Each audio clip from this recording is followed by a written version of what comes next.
One of the Latvian songs says that there is a bottle of vodka approximately in the middle of the lake. And the author of the song in the lyrics says, although he is a non-drinker, he will walk to get it.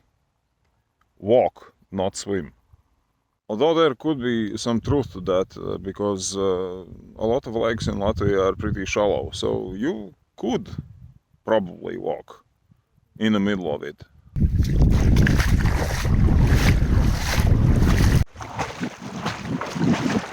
Does this count as walking for mental health?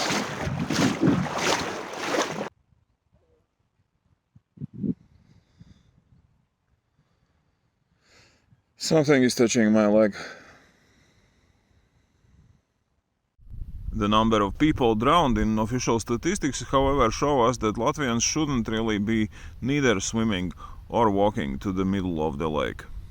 Oh, the graph should probably go down.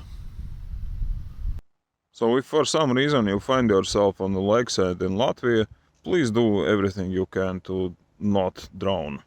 The numbers are really bad without you. Stay safe on the water. Viens polšs ezerā, apmēram pa vidu.